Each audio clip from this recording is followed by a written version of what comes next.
Assalamualaikum warahmatullahi wabarakatuh. Hello, I'm Ziti Nur Hasana. I'm from F class.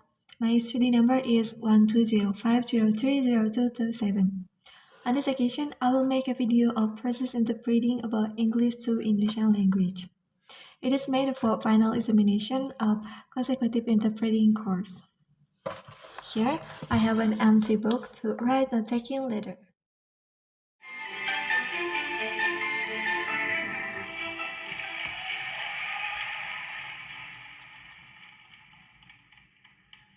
I am a beauty disruptor. I am a self-esteem advocate, but more than anything, I am a woman who's fed up with linear beauty standards. I grew up right here in Detroit, where the ideal image for Black girls is light skin with long hair. Well, I'm brown skinned. I was always curvier. I had a gap in between my teeth, and I had a flat butt. Still do. But I remember vividly overhearing a guy describe me with the attributes that I didn't have. She's not even light skinned. She had a flat butt. But at this time, you couldn't tell me a thing. I thought I was so cute. And that day taught me a valuable lesson. It taught me how to love myself wholly. And more importantly, it taught me how to never allow someone else's opinion of me to determine my value.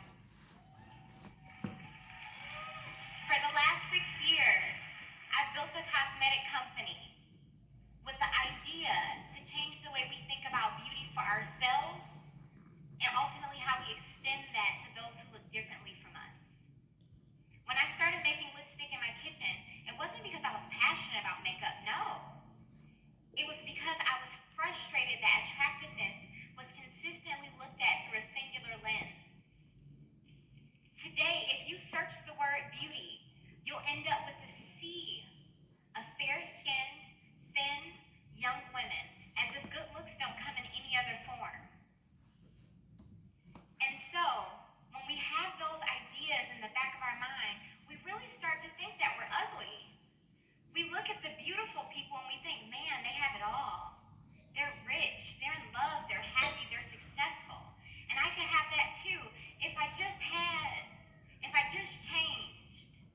We start to think that we're not enough of something, that we're lacking in some areas. That causes us to stifle opportunities for ourselves because we feel as though we don't belong and we don't deserve. And even worse, we extend that low confidence and that lack of confidence and that low self-esteem, we extend that onto our sisters, our friends, our cousins. Because if I'm not enough, she's definitely not enough, right? For years, women were taught that our value was directly linked with our looks, our ability to get married, our ability to have children. And even today, now that women are starting businesses, taking office, taking over the world essentially, we're still relegated to this idea that beauty and our looks are most important. We see this in every industry, from Serena dominating on the tennis court, to Hillary running for president, all the way down to Louisiana, where a little girl wasn't permitted to go to school because of her braided hairstyle. Now, braids have always been a long-standing part of African and African-American beauty culture. And just because you don't practice it doesn't mean that you can't accept or respect it. And I don't know about you, but the last time I checked, my hairstyle didn't prevent me from learning. The tutu that I wear on the tennis court doesn't prevent me from winning a Grand Slam. And the color suit that I wear, it certainly doesn't make me ill-equipped to run a country. But what's attractiveness anyway? And shouldn't it be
have got the note taking and now I will interpreting into Indonesian language.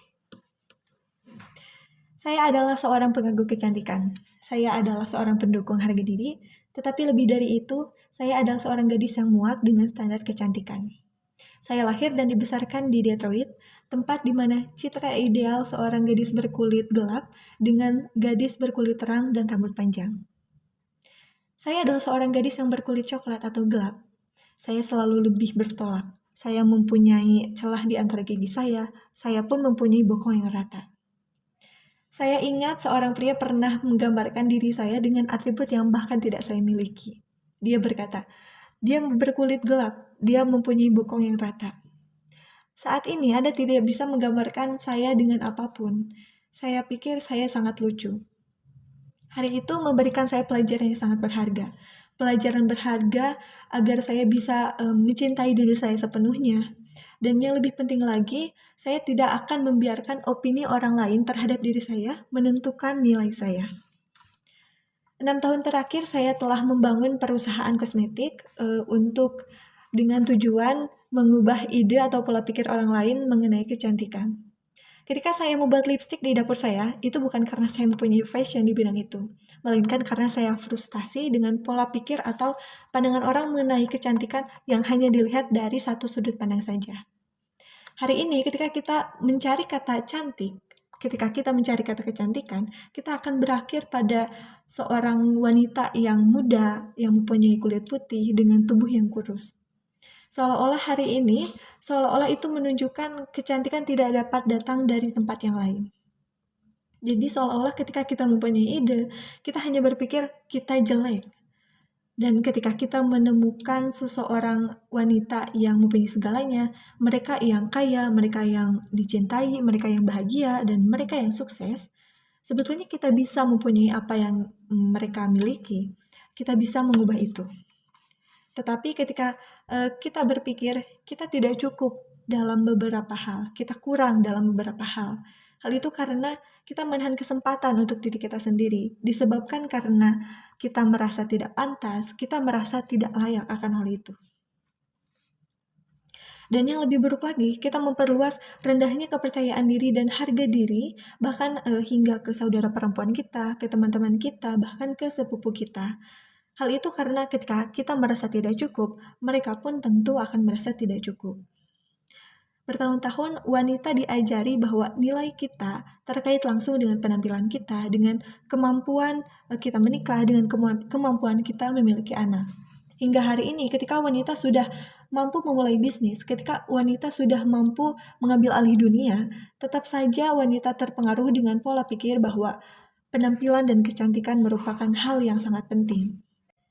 Kita dapat melihat ini di setiap industri. Misalnya saja Serena yang lebih mendominasi di lapangan tenis, Hillary yang mencalonkan dirinya sebagai seorang presiden, kemudian ada Laodicea yang merupakan seorang gadis kecil yang tidak diizinkan pergi ke sekolah hanya karena gaya rambutnya yang dikepang. Padahal sekarang gaya rambut dikepang ini sudah menjadi bagian dari kebudayaan lama Afrika dan Afrika Amerika. Hanya karena Anda tidak mempraktikannya, hanya karena Anda tidak melakukannya, bukan berarti Anda tidak menerima budaya tersebut. Anda tidak menghormati budaya tersebut. Saya tidak mengetahui tentang Anda, tetapi terakhir kali saya memeriksa gaya rambut saya itu tidak mempengaruhi belajar saya. Tutu yang saya kenakan tidak mempengaruhi saya untuk menang di Grand Slam. Kemudian setelan berwarna tidak mempengaruhi saya untuk menjalankan negara. Lalu, apa sih daya tariknya? Bukankah itu harusnya subjektif? Ya ataupun tidak. Pemahaman yang dipopulerkan yang menarik itu sudah mempengaruhi kebudayaan kita di dewasa ini. Kita sebagai makhluk individu mempercayai bahwa hal-hal yang menarik itu sebetulnya bisa datang dari lingkungan kita sendiri. Maka dari itu kita mendapati sekarang seorang pria hanya akan benar-benar menikahi seorang wanita yang sama seperti ibunya. Sebenci apapun kita terhadap mereka, kita tidak bisa menahan itu. Karena itu menjadi perspektif pertama mereka mengenai keindahan, mengenai cinta. Seperti halnya ketika saya tinggal dan dibesarkan di Ghana, saya tentu akan lebih menghargai paha tebal saya ketika saya tinggal dan dibesarkan di Amerika Serikat. Dunia saat ini sudah saling terhubung dibandingkan sebelumnya, Dengan cepat, standar kecantikan global mempengaruhi standar kecantikan barat. Seperti halnya negara dengan penduduk berwarna seperti Afrika Selatan ataupun Cina, dengan penduduk wanita berkulit putih lebih unggul dibandingkan wanita yang lainnya. Dalam ranah kampanye komersial seperti ini. Maka dari itu tidak heran ketika saya mendengar terdapat 70% wanita penduduk Lagos, Nigeria memutihkan kulit mereka. Maybe that's all from me. I'm sorry for making fault. Walau maaf kalau komentari. Wassalamualaikum warahmatullahi wabarakatuh.